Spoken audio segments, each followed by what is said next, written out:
Hi, I'm Kelly Schellert, luxury interior design firm owner out of St. Louis, Missouri, Ceanii Artful Interiors, and I'm also the founder of Ethos Design Collective.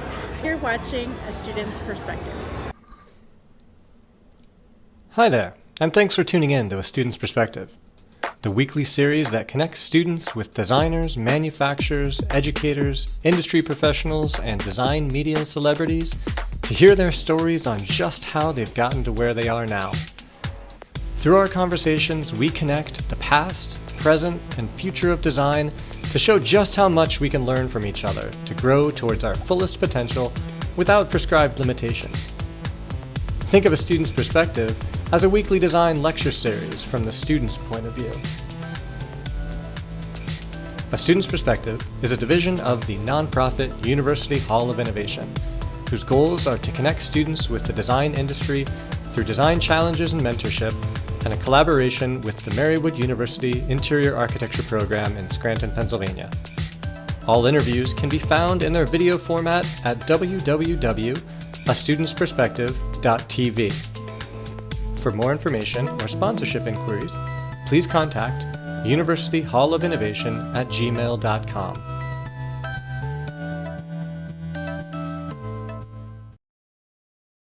Hi everyone, my name is Vanessa. I'm Bianca. And today we're here with Kelly Schellert at Fall 2020 High Point Market.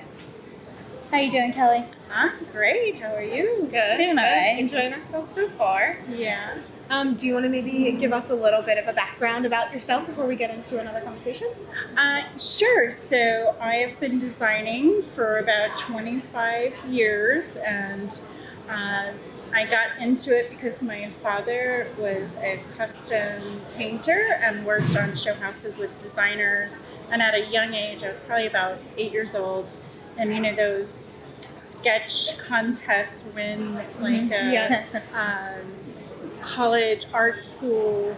So I was 8 years old and I actually won, and when they called my parents and he told them, well, she's only 8 years old, so he introduced me to one of the interior designers that he did a lot of work for back then, and she recommended that I go to school for interior design because I had a great eye for color and matching things. So that's how I got into it. And I ended up going to work for a luxury kitchen and bath firm, which is how I got into the industry pretty much after school. And then actually I went back to get my sustainable architecture degree and ended up getting really involved in sustainable design and sustainable architecture. So Wow. Yeah, that's amazing. Yeah. So you have a company called Ceanii, am I pronouncing? Ceanii. Ceanii. Okay, I love that. Thank you. Yes. So do you want to maybe explain a little bit about that company? Okay. Yes, so Ceanii Artful Interiors, my husband and I own, and it's a design renovation firm in St. Louis, Missouri. And we had a retail space in St. Louis, but when the big crash, everything happened in '09, we ended up moving our business home, and fortunately it was probably good because when I got pregnant with our daughter, I ended up on bed rest for 34 and a half weeks. Wow. And so I had my clients, I was still working on a project that was like a whole addition in a historic neighborhood, and that was one of my specialties, was historic design. And so it was this whole addition with a kitchen and a master bath, and so she would come at the time and she would bring her stuff, and we had to move our bed down into our great room, and she would actually bring her stuff, and it was just crazy. She'd bring lunch and dessert and stuff. And so, working in the luxury segment for me, and it's really about connecting and nurturing those relationships and just having, it turns into a long-term relationship, and that's really what design is about, because you get in and you want to learn as much about your client as possible and the best way you can serve them. So it's very hands-on, and I do, for my company, what I call a lifestyle consultation, where I actually interview them and I get to know their schedules. We talk about, especially for residential. Commercial's a little bit different. I have done some of that too. But really getting in and understanding what their true needs are. I was on a panel this morning and we kind of talked about that a little bit more from an e-commerce and licensing perspective and partnering deals, but it's the same thing. It's all about connections, relationships, and really nurturing those relationships to get the most out of the partnership. Right. So every client, if you go into it and look at it as a partnership and how you can do your best, you have to understand what their true needs are to be able to serve them. So, We're in sync today. Yeah, that's great. I love it. I think it's really important for students to understand the importance behind networking and making those connections. And also relating back to your search engine, Ethos. Design Collective. Yes, and that is kind of like networking. Like, is that correct? Yes, and so I'm a past president of the ASID Missouri East chapter, which worked a lot with students at the chapter level. And I was always a big proponent of that and emerging designers. And I really support that because that is the future of interior design. Right. And, knowledge is passed down. And I feel like it's important to share that knowledge and support that and give back. When you reach a certain point and you're able to mentor, I've done mentorship programs and through even ASID Student Week and things like I feel like it's important to give back and help them understand that through those student chapters and things and having them get out to events and really getting to know the designers in their area, that really is critical for when you graduate and you want to enter the workforce, because then you kind of have a sense of I fit well with this designer, maybe not that designer, or you get a sense of what kind of design work that they do and whether it's a good fit for you too. So when I founded Ethos Design Collective, I work with independent designers that own their principals of their own firms. We have about 53 currently that serve 12 countries. So it's pretty amazing that design can take you think, you go in and that's what I want to say. I think that's really critical to keep your mind open when you're at such a young age to think, well, I might, for me, I was like, I love kitchen and bath design and historic design, and I still do. I absolutely do. But I ended up expanding into commercial, and I worked with U2 on their 360 tour. I did design their hospitality rooms for their St. Louis leg of the tour, and I've designed several Lamborghinis and some exotic designs. And so you really keep an open mind, and when an opportunity is presented, it's important that you say yes, even if it means that you need a mentor in that, or you're upfront and honest and say, I can do this with a partner, or if it's definitely in your wheelhouse, then you just have to have the confidence to step up and say yes, because it will open so many more doors. Absolutely. And I know you guys. But it's so true. Like you even have a quote on the site. I'm not going to be perfectly on point, but it's creating beauty from chaos. Yes. And it's so there's so much in our field that as students, it's so important for us to understand that through all of that chaos, it is beautiful. And there's so much that we could actually pursue, from being very direct to being very broad, depending on what we're capable of and what we're comfortable with, but also stepping outside of that comfort zone to learn, well, maybe I knew this and I didn't even know that I was capable of it. Exactly. Yeah. Exactly. And that's the growth, the beauty of growth. And we are part of the Science and Design Summit. We're actually partnering with them. They're taking the summit across the country, and it's all about neuroaesthetics. And Johns Hopkins University has stated that and medical professionals, that interior designers are just as important as medical professionals. Wow. Is it Johns Hopkins? I know that there are some that have said that, but they're medical professionals. They've interviewed as part of that whole Science and Design Summit. And it's fabulous. It's so fabulous. And there's so many amazing people that are part of that. But their whole point is that the designers in the world that we're in today, especially post-COVID, that what we do really matters, and now there's scientific proof to back it through neuroaesthetics. Like they've measured and studied this for long enough that they now know that we're making healthy environments and really focusing on the wellness of the people that either live or work there, and spend all their time. And I mean, it really is critically important. Absolutely.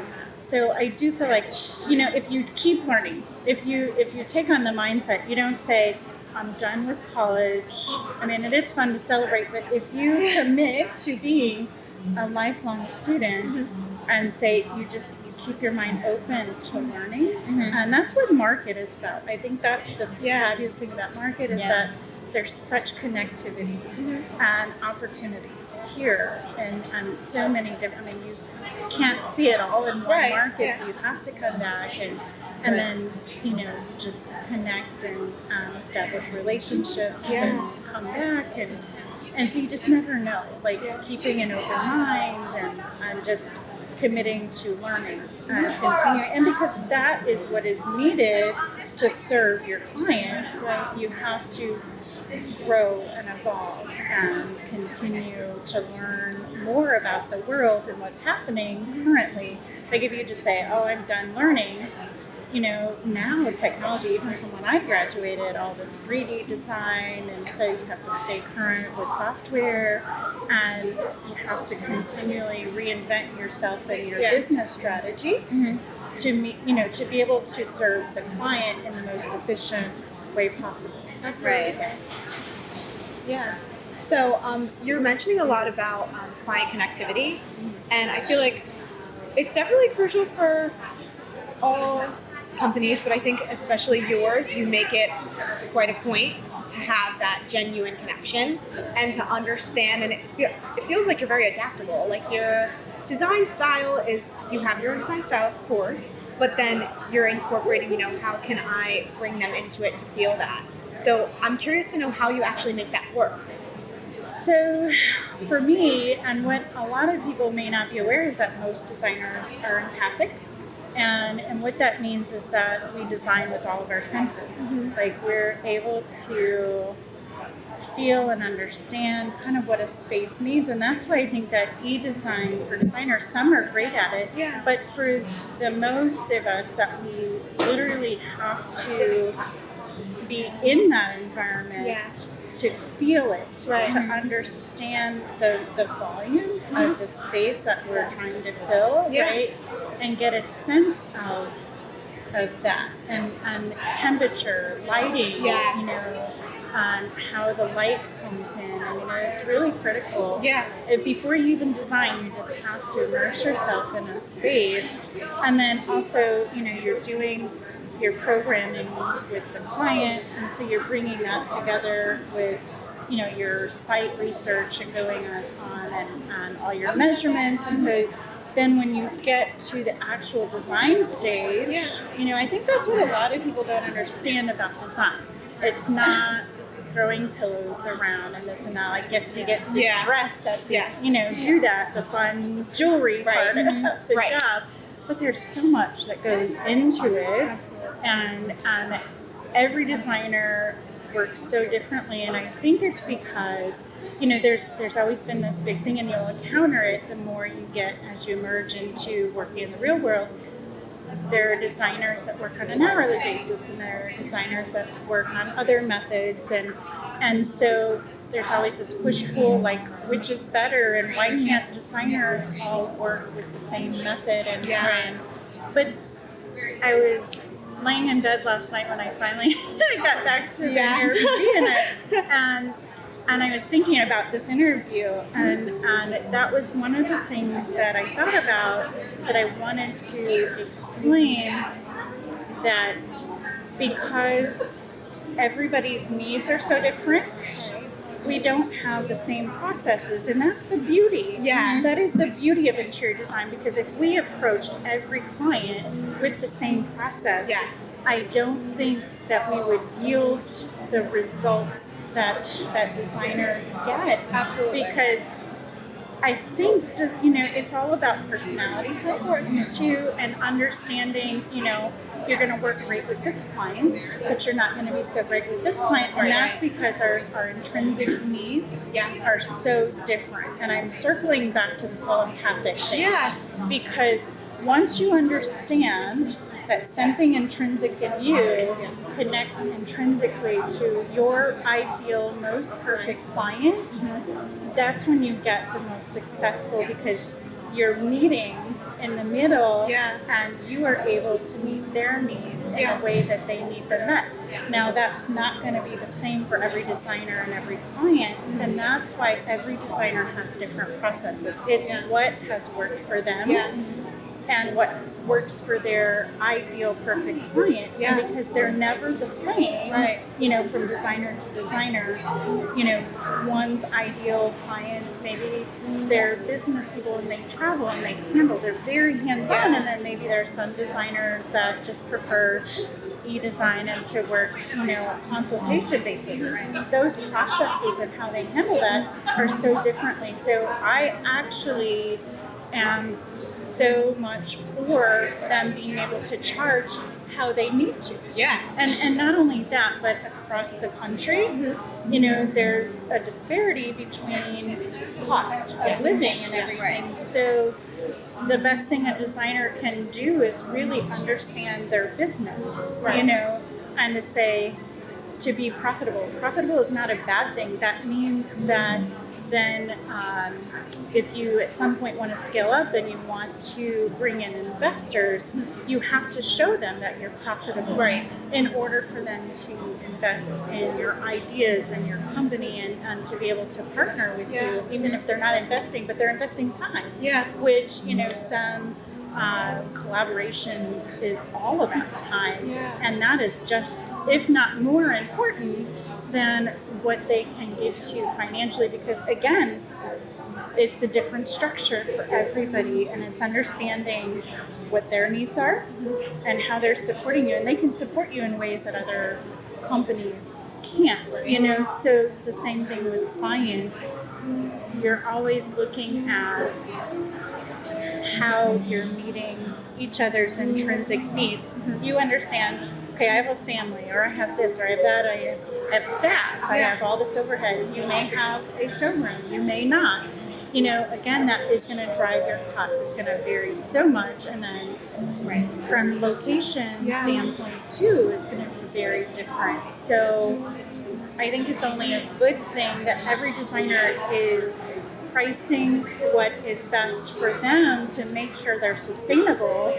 And then for the client, from their perspective, that means that when they start a project with that client, they're going to be sustainable because they're charging enough to be able to provide that level of service that they want to provide, that they want to be known for. So I want to really encourage students to not get overwhelmed or sucked into that kind of that, this way is right or this way is right. No, it's what is right for you at that time in your life too, because we also, when we're young, it may be very different, and you become married, you have kids, and it's very different. So your needs evolve and change too at times of your life. So I think it's important at the end of every year or two when you're in business to sit down and go through what worked this year, what didn't, did we meet all of our goals, how can we, like strategic planning, and look at that for the next year and say, what can I do differently, and really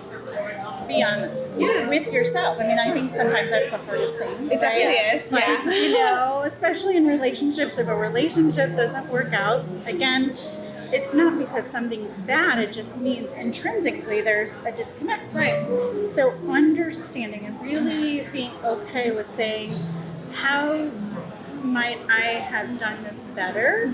Yeah. And really thinking about that and coming back at it with what could I have done differently? Yes. You know, and knowing that everything is a chance to learn, because only from that can you grow. Yeah. You know, so I know we got off topic of No, the but whole empathic. You know, It's so important. Yes. Especially for students to know that there is no right or wrong way Right. in your career path. And I think hearing it from designers, and you've had all these different like careers and in design where you've done multiple different types of design. So it's nice to know that you could switch it up, go back, move forward, learn from it, and then keep going. Design is always iterative, so it's nice to hear that you could do it with your life as well. Yes, and you should. I mean, you should, because at the end of the day, each of us needs to feel secure. We need, you know, you want to love your job, and design is one of the best jobs. I mean, I just say that because Bias, but it's true. It's true, you know. But we get to have so much fun, and we get to see so much new product, and it's so exciting. And I was part of the Hummer tour with HPXD yesterday, a great movement, and all about keeping High Point open year-round. Fabulous Jane Dagny, Don Ricardo, Massenberg.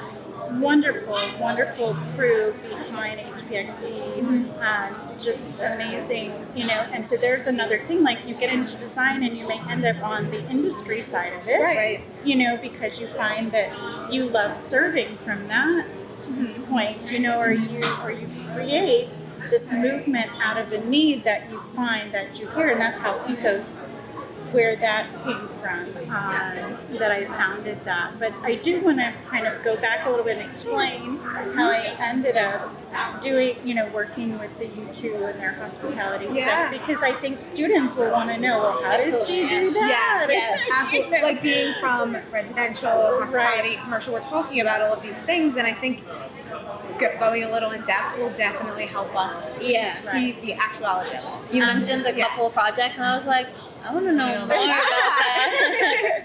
It is, and again, you know, connecting and nurturing relationships and being your most authentic self, showing up authentically in every when you're connecting and being yourself, because again, that intrinsic pull to the people that are going to be drawn to you will then bring you opportunities, and they'll think of you first when they have a project. And so that's kind of what happened to me.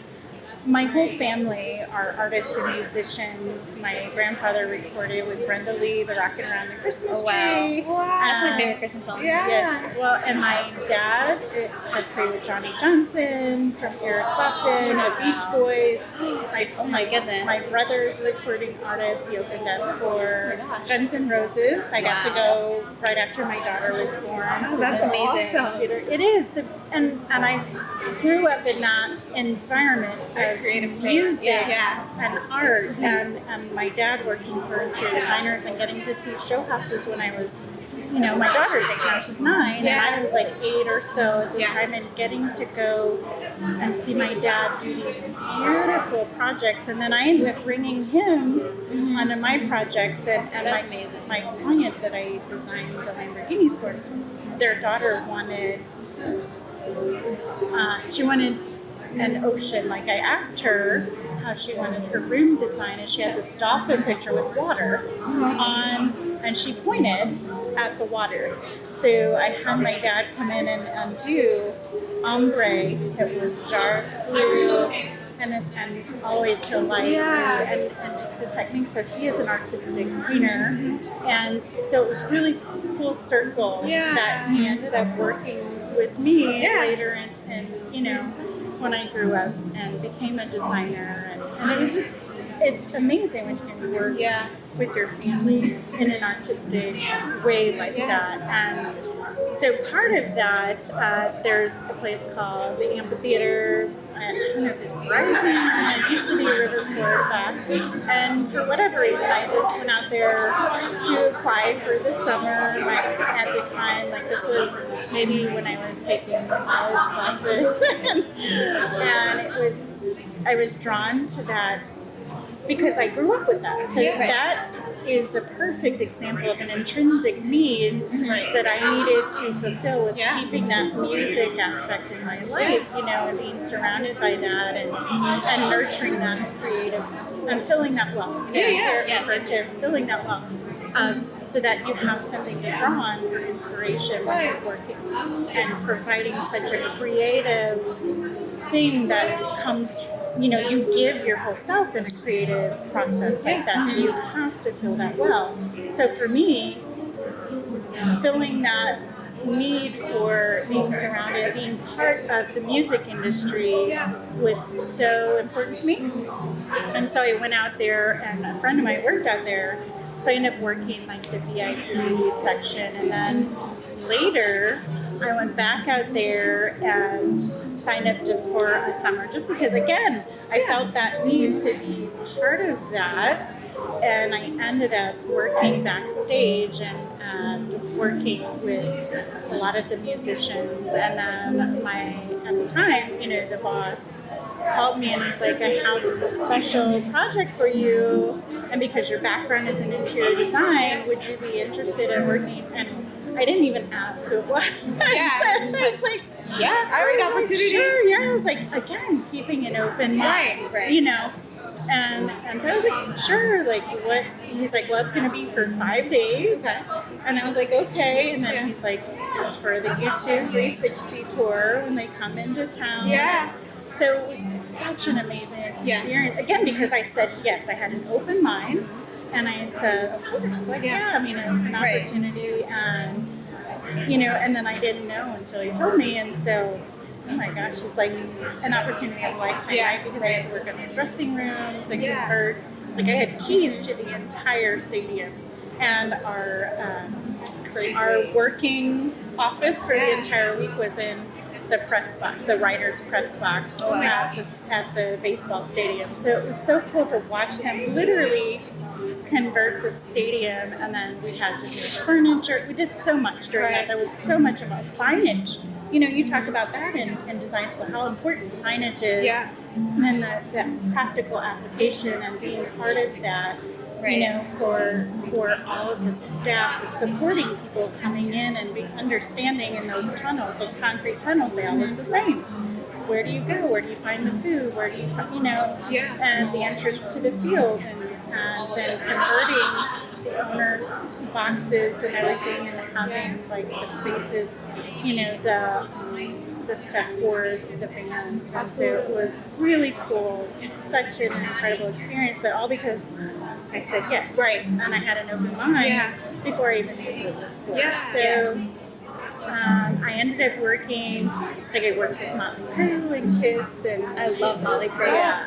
And Sade and John Legend, and so it's just amazing. For you. Yes, that's amazing. It did, and then I got pregnant with my daughter, and then it became too much because I had a very complicated pregnancy. I was on bed rest for 34 and a half weeks, and then very complicated delivery, and that became again, your life changes, right? So you have to grow and evolve and change your business. And because I had been a business owner, I had friends that was my network, right? And our friends, our closest friends, were business owners. Okay. And so because we had nurtured and established a long-standing relationship, when they had spaces, and one of them was building out his salon, so had me come in and do a smaller scale project, just kind of more of a cosmetic update, but then later totally had us gut and redo, and they took over, they bought out the space next door, and so we busted through like this old brick wall that was like this thick and like 12 inches thick. And, and I mean, it was amazing. Like we videoed that night of him busting through, kind of like the Kool-Aid guy. That's so awesome. And then we have pictures of him sitting there just dust covered. And with social media, it's kind of cool to share that. And I did. It's just because that is part of the process and telling stories. The stories are the important things that you get to tell.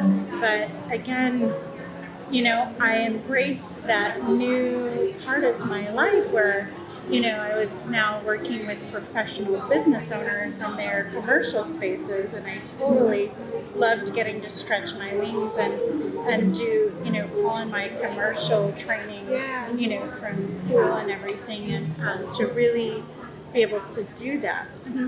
Well, back from when we had a retail showroom, I had a client that came in and had us do their first house. And then they bought their second house, and this is the one with the daughter with the ombre walls.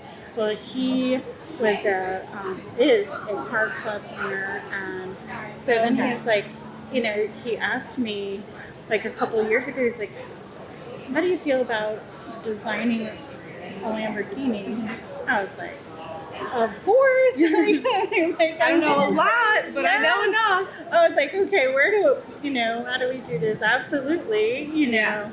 And from that, like, you know, this was pre-COVID, so it was really cool because the reveal party, like they flew Malboni, who's a retired Lamborghini driver, in, and it was so amazing. And I have some fabulous pictures. My daughter got to sit in the car. That's amazing. Just last summer, like years after I designed it, it was like so amazing for her. And then the second one, where actually the reveal party is November 12th coming up. And so I worked with my client we went to Sherwin-Williams to their automotive, and we developed like this color based on, you know, he showed me a picture and he's like, what colors? I was like, what can we, you know, so we did color formulations. Of course, I only posted black and white photos of like the process, and they're really cool because it's something different, right?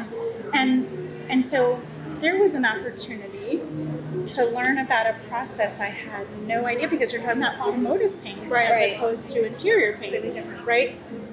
100% different, you know, and what's involved in that, and understanding the process of how you develop certain things. Like you see those cars that change color in sunlight.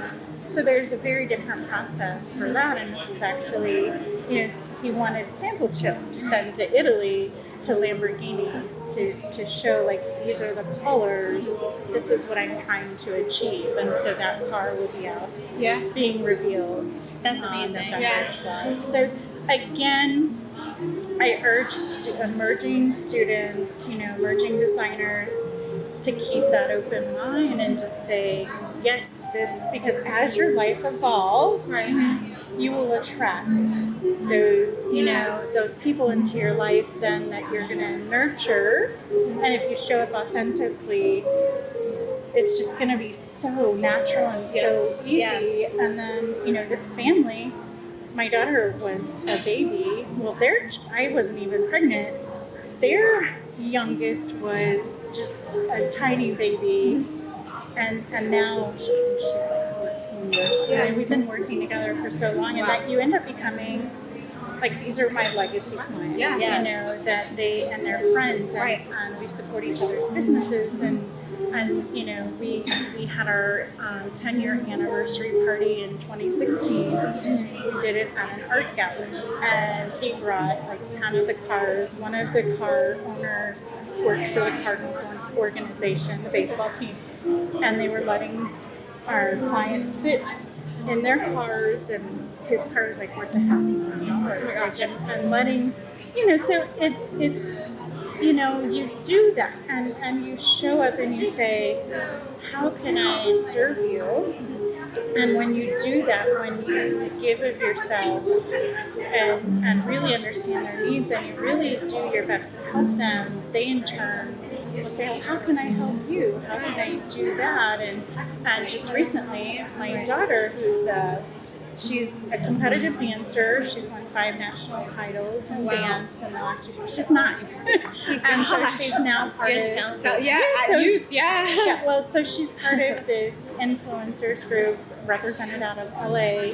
And so we had this awesome photo shoot for a magazine article, and my client brought, again, his car club members, and they brought about 10 cars to this event for the kids. We had about 7 or 8 kids as part of this photo shoot, and they dressed up like little warriors. And so the article is going to be about peace on and off the field, and how, you know, That's awesome. athletes today, these young athletes, how they're being groomed, but how they balance that in life, and that, you know, coming full circle, talking about designers, that word balance.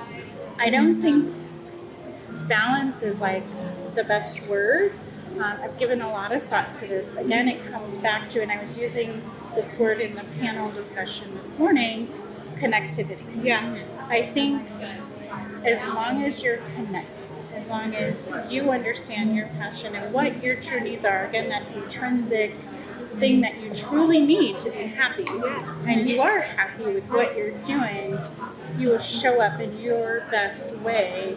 It may not, you might be sick that day, but if you are showing up authentically and you're honest and you're saying, I don't feel so good today. You know, last night was a prime example of that. I was on that tour all day, and I was like this. I was just talking to everybody. And so, because I get so passionate about what I'm doing and talking, that I barely ate anything. So last night, after we stopped to have dinner, we had a colleague joined us, and I was like, I'm not feeling so good. And I kept saying, I'm sorry. And he finally said to us, he's like, stop apologizing. He's like, we're friends now. He's like, we just, you know, because he knew Julia, my business partner, and we had him join us, and he said, don't feel sorry. He's like, you aren't feeling good. Yeah. And so he came to our panel to support us this morning. I mean, I just met him yesterday. Yeah, that's so But nice. he came to support us today and showed up. Yeah. You know, again, because I think I was honest, and I was like, I don't feel so good. Like, we literally have to go. Because I was done.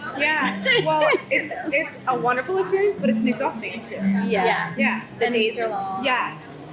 And they're packed. Yeah. Well, and that, it takes a lot out of you, right? Like, that's what I was saying, especially a creative. Like, you give so much of yourself to the creative process because you have to.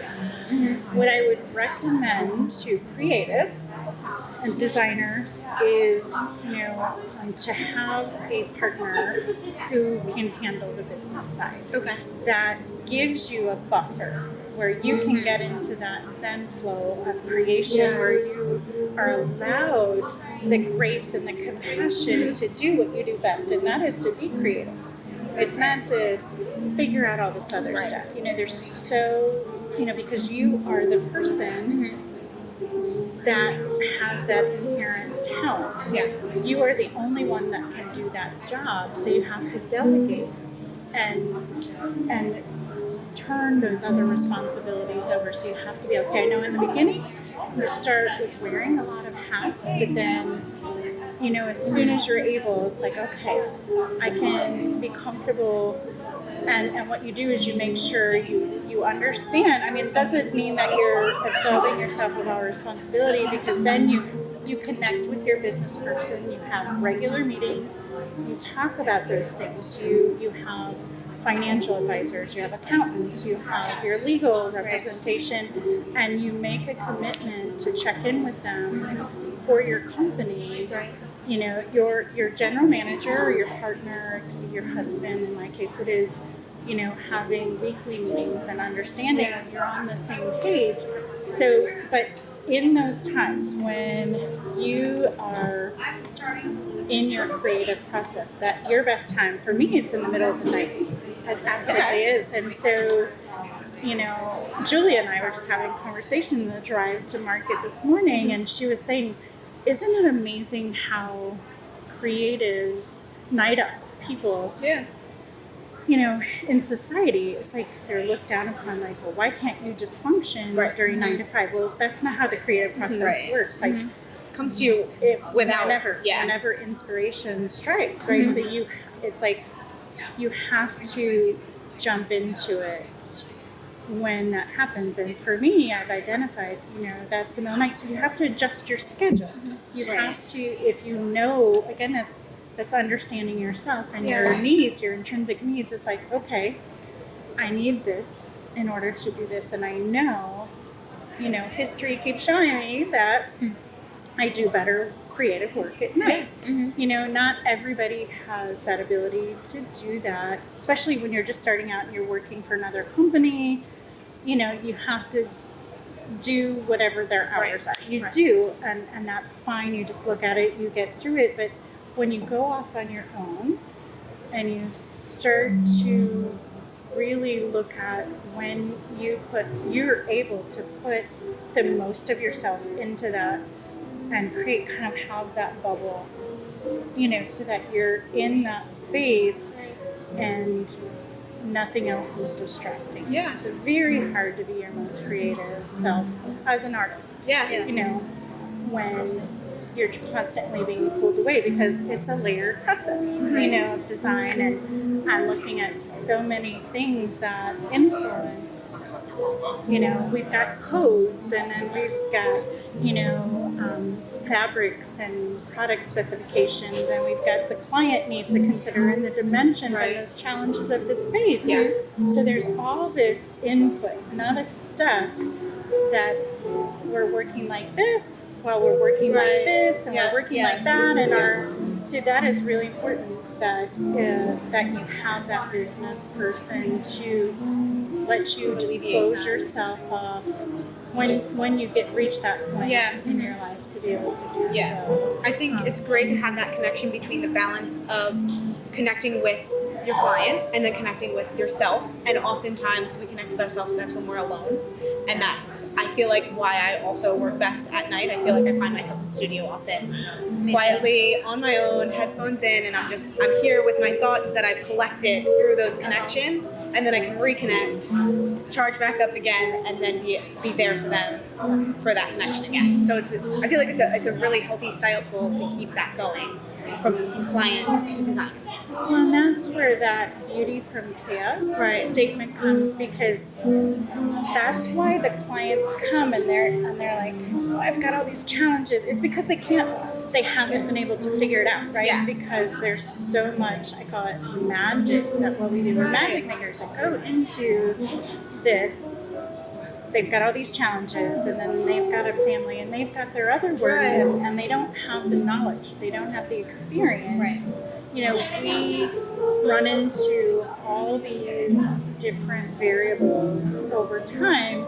We've encountered more of that when we know how to work through those things where, client, this might be their first or second or third project, but that really is not enough to get such a variety of experience to know how to pull all of that together. So they're coming and they're just throwing that mess right in our lap, right? They're saying, oh my gosh, this is like overwhelming, and I don't know how you do it, and oh my gosh, just please just handle that.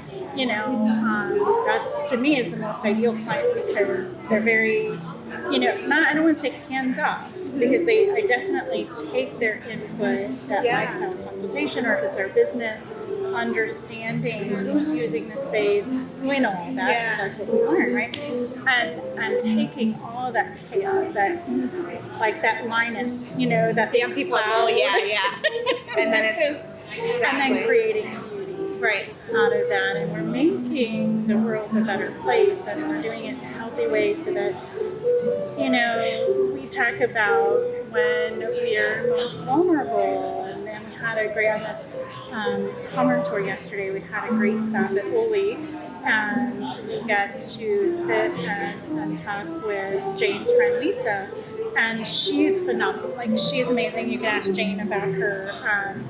And what I found, her whole thing is about living well and sanctuary. She used that word, sanctuary. And that is absolutely what designers are doing. When you think about the times when you're sick or you're recovering or that's such an intimate experience with ourselves.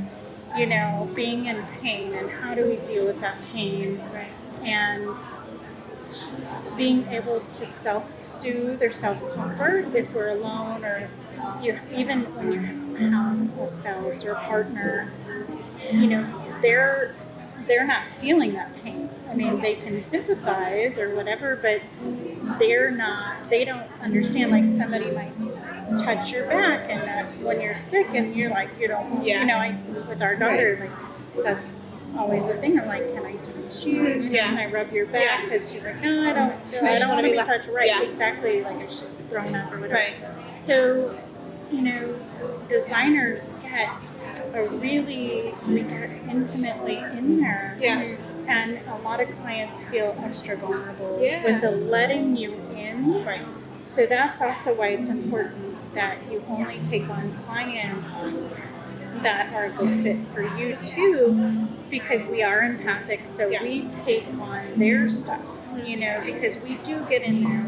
Even with business owners, like they all come to with different perspectives, different needs, but their goals are the same. They want to create a culture and a brand and an image that projects whatever they have in their head, and our goal is to take that out of their head and create this environment, you know, that meets those needs. And so we get in there and we're intimately working with them and allowing them the space to be vulnerable, and we're allowing ourselves to be vulnerable enough to ask those really tough questions and saying, okay, well, what are your needs when you're most, or back when I started and doing closets and measuring like how many pairs of underwear, like just measure my drawers, and you're like, okay, just, you know, all right, you know, and then also respecting and trusting, like not talking about that. Like I worked in the luxury segment, so I worked with a lot of, I don't want to say celebrities, but local, like, big names and stuff. And when you're getting into their measuring their lingerie drawers and their those are just things that, yes, they are trusting you with that, and you are also, you know, bringing a level of service when you're hands-on. Like that for me, and providing that level of service for my clients is what I love. Not every designer wants to be hands-on like that. A lot of them love e-design, and that's fine, or they do a version of, you know, combination, and that's fine. It's, again, whatever works for each designer, you know, that makes them the happiest, and to serve. But we are serving, so it always comes back to that connectivity and nurturing those relationships. We were talking last night at dinner about social media, Instagram, and being out there and posting that. And this morning in the panel, somebody asked about e-com and licensing. Like, you have to have a massive following to be able to do that. Well, the important thing about the conversation last night was that he was saying that instead of spending so much time on social media and just posting this out there, you know, if you spend an hour every day over 7 days or an hour and a half, you know, taking that time, like he actually asked someone, if you spent that time serving your clients, do you think like you would have you could turn that into a legacy client that then refers you to everybody, and that's that trust factor that brings you more clients like that person, right? That legacy client. Trust factor. Yes. That's interesting. So a third-party testimonial is always better than a cold. Like, I don't even take, like, social media will bring new people that you have no idea. Where they're like, oh, I like that. Where they're coming from, where they are. And I had an intake process with someone that didn't want to follow my processes. And I don't know why, or whatever reason, they felt like they were too busy for that. It was not for them. And it's like, okay, this is the level I serve at. I knew. I was like, I just felt all those like, this is not a good fit. This is definitely not going to work, because if they cannot take the time to do and meet where it needs to be met, and these processes I've developed over a long time as a designer, and it's necessary for me to serve at this level. You also have to be okay with understanding that you are not going to be the designer for every person.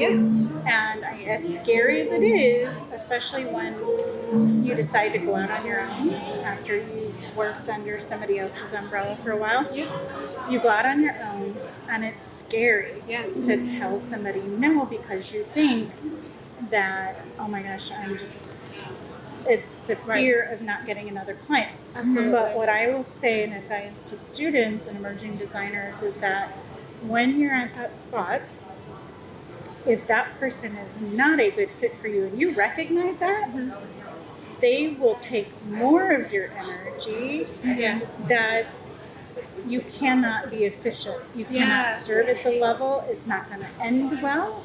And so it's far better for you to say no to someone who's not ideal, to make way for the ideal client. Something you can give 100% of yourself to. Setting that boundary and understanding it and fulfilling it completely. Well, because it's about respect, mutual respect too. So you use the word boundary. That's exactly it, because you have to set boundaries with clients. You have to say, I don't take calls after this time. Whatever that is for you. If you're not working weekends, or if you are, you establish that up front. You set those boundaries.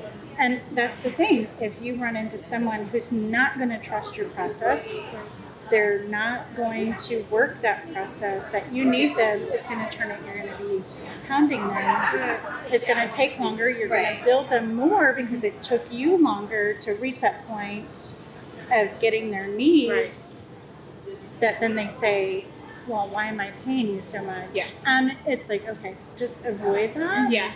Because you just have to know they're not a good fit.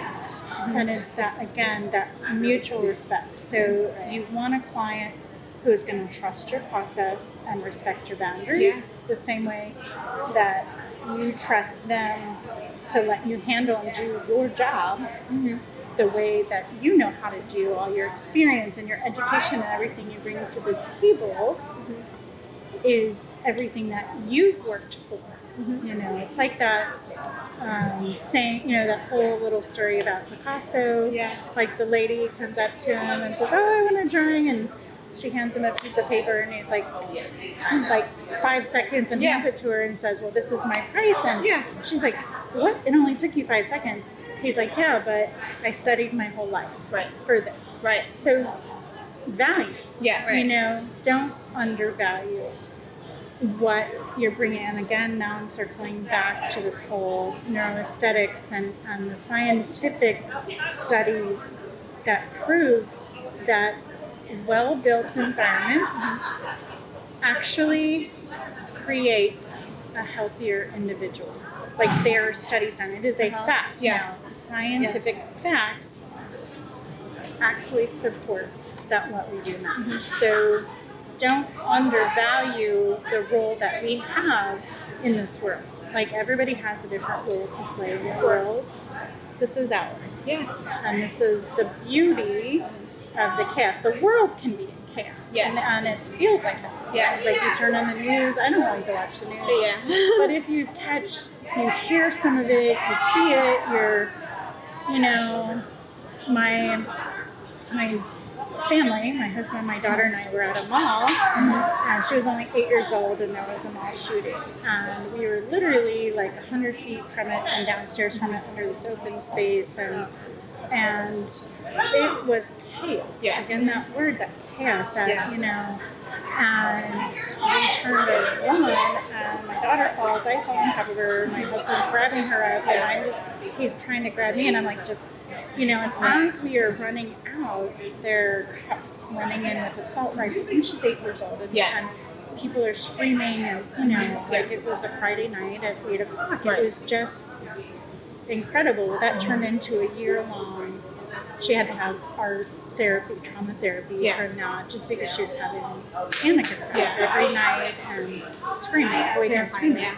So again, creating an environment for families is super critical, because the world, we can't control the world. We cannot control what happens, but we can control the environment that they come home to. Absolutely. And understanding their needs and creating that, I used, Lisa's term, that sanctuary space for that. Yes, ask Jane about her friend Lisa. She's from Naples, Florida. So she just went through a whole hurricane. Like, amazing. She's incredible. I get goosebumps, but, just from talking to her the other day. But it's true. Like, we can't control that, but we can control how we're embracing them. And I told the story, I shared with them that a family that we designed, worked on their photography studio. We ended up doing their kitchen and things, and while that happened, their son ended up getting mulch, a piece of mulch when, the grass was being cut. He got up in the playhouse, his dad, and it went through his eye, and so we had just torn out their kitchen. It was crazy. But you think about, and then other stories pop up like that. But what do you do, when your clients have like that random, unexpected thing happen? And it's those creature comforts that are in the home and that you can provide. You can bring in texture, comfort, the things, that help them feel embraced and heal from those traumas, as a family. And we are in control of what comes into those environments. You're speccing those things for those families, but you're also anticipating that, we didn't know. We had no idea that we would get caught up in something like that, and it was asked of us. I was talking about my daughter and her thing, and they said, but what about you and your husband? How did you heal from that? And it's a great question. It is like those environments are so important to also kind of anticipate future needs, not just what they're telling you, but preparing their spaces and environments as that sanctuary against the chaos of the world. You're providing those unanticipated needs in advance, so that when those tragic things happen, somebody else shared about their client's husband dying of cancer. She was pregnant, or losing a child. She was pregnant with their second child, and she lost one child while she was still pregnant. And we hear these stories all the time, right? So you just want to adapt to that. Adapt, exactly, and prepare. Do the best you can do in those situations. Of course. I don't know. Is he giving a signal for time? So we could probably talk all day long about this. We genuinely could. I believe so. Yeah. But our question often at the end is, if you could go back in time and give your student self a piece of advice, what would it be? You've given us so much advice that if you want to just generally maybe find like an ending point, but if you do have a specific piece of advice, that's welcome as well. I would say, to sum it up, is know yourself.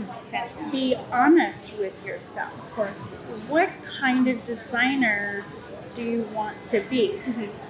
And then you stick with that. I don't want to say stick with that, because we evolve, right? Opportunities come, but your needs will change, and it's constant reassessment. But knowing yourself and being committed to knowing yourself at that particular point in time, and how you want to show up in the world, that authenticity. You show up in the world as that person, what will make you the happiest, and then not settling for anything less than what serves that, so that you can then serve your clients in the best way, in the most authentic way possible. That's how I would sum that up. Thank you. That's much appreciated. Understanding our value, I think, as students and as designers as a whole, is absolutely, it's crucial. And I know you keep calling it student, but students, I will say also, you're the future of design. So starting to think of yourself as a designer calling yourself, don't call yourself a student designer. Right. Call yourself an interior designer. You are a designer, and you were certain, so yes, that you just happen to be in the student chapter of your life, but you are an interior designer. Absolutely. No matter what chapter of your life, you're practicing the art and magic of interior design. Thank you so much for joining us this week, and thank you everybody for watching. If you like this episode, give us a like, comment, and a follow. And tune in next week as the conversation continues from a student's perspective. We hope you liked this discussion with the design industry from a student's perspective. Please like, share, and comment, and stay tuned for more inspiring conversations to come.